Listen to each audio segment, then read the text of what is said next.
This is a short tutorial on how I introduce dogs jumping with game in their mouth. Because of the way the bird can wait, or possibly a hare or a goose, we need to teach this to dogs so that they can jump over a fence confidently. I've got a plain fence at home. It's just a single stock fence. It's got a bit of give in it, so if they ever did come in contact with it, they're not going to hurt themselves, and there's a lower section just in front of us here that they can pop over to start them on their jumping.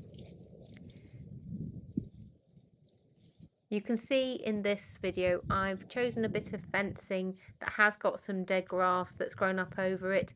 We need to make sure that dogs are confident to also jump where there is cover, either before, after, or over the fence. Fences aren't always going to be clean for when they jump.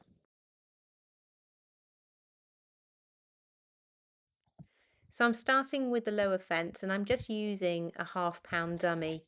It's something that the dog should be able to pick really easily in terms of weight, so it shouldn't pose a problem to him when he's picked the retrieve, and then he can just pop back over the fence. So I wouldn't start with something very heavy. I would just get his confidence jumping back and forth over the low section of fence, as you'll see.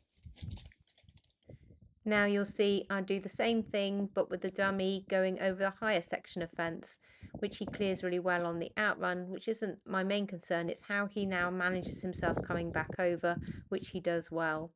I've now moved on to the bit of fence with the cover, and again, exact same thing. I'm now using a heavier dummy, which is bigger, and you can see Jesper's just having to negotiate those bits of grass as he comes back over the fence with the big white dummy. So now we're actually on to picking a cockbird. I've chosen a really dark one to use because it's really easy for the dog to see. And I've just popped him over the low section to start with on a blind. Now he's just popped over the high section. This is where, if he has some problems, this is where it'll probably become a little bit more evident as he comes back over the high section. But he does this well. I'm just repeating that retrieve over the higher section with him because he touched the fence on the way out with his feet, and I want him just to make sure he's confident coming back over the fence both ways. Now we're going to do the same exercise, but over the bit of fence with cover over it. He does touch the fence on the way back, which gives him a bit of a shock, and he did no damage to himself. But again, I'm going to repeat this just to get his confidence so that he's not worried, and he jumps confidently back with the bird.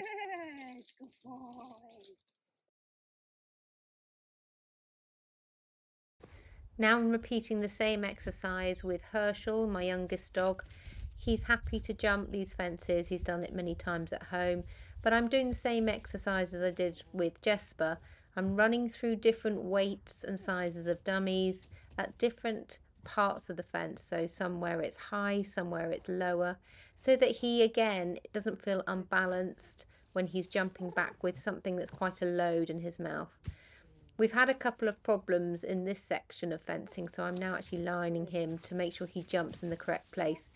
Herschel knows the ground obviously very well because it's at home, and he's choosing in some places to go where it's easier rather than going back over the fence where he jumped it. And that's obviously the disadvantage of training where he knows how to get through the shortcuts. This is Herschel now taking his first opportunity on this pretty heavy pheasant, which he's just trying to rearrange and get in his mouth. He is a young dog, so he's still learning his trade, and just making sure that he's going to pick this well over the fence, small fence there. So you can see he was a little bit wing blind, but if he had been really wing blind, I wouldn't have let him jump back over the fence, and just the opportunity he might have hit his legs. So I just set that back up with him over the other side and just got him to come back over and jump again. So he's confident, balancing that bird correctly. In this last video, I've actually changed the direction, the way that he's jumping back with the bird, because I realised the sun was setting on this November day, and I wanted to make sure that he wasn't trying to jump back into the sun with the heavy load.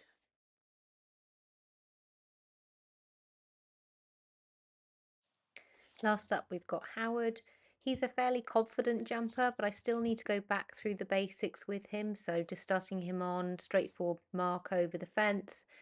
The object is just for him just to jump back and forth confidently, and I've used the lower section of fence in this video again.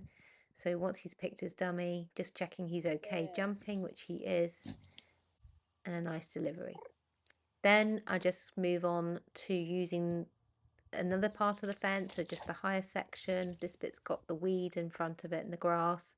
Again, just making sure he's confident to jump back where there's a little bit of cover over the top of the fence. Now I'm utilising that big white dummy that's got to take a bit more balancing to retrieve on the way back over the fence. And just checking again, he's confident over the section with more grass over it. And he chooses just to pop round the corner of the lower section. And just with like the other dogs, I now move on to utilising the cockbird. The main thing with the youngsters I'm finding is that they just have to make sure they know how to pick it up correctly and get it balanced in their mouth before they come back. Therefore, I need to make sure I place the bird away from the fence, so there's a bit of distance for them to get up a bit of speed before they try and negotiate the fence. I don't want to put it too close to the fence because the dogs can then sort of falter rather than come back with a bit of speed and momentum.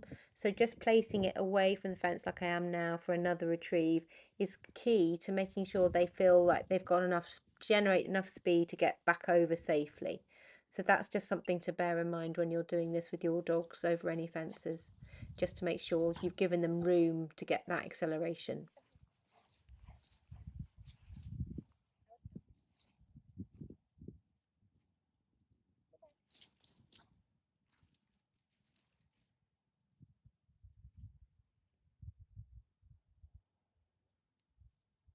Howard's just struggling to get this bird balanced in his mouth. So once he does get a firm grip on it by the back, I then praise him, just say, that's correct. That's what I want you to do, is find that balance. Make sure that bird is well balanced in your mouth.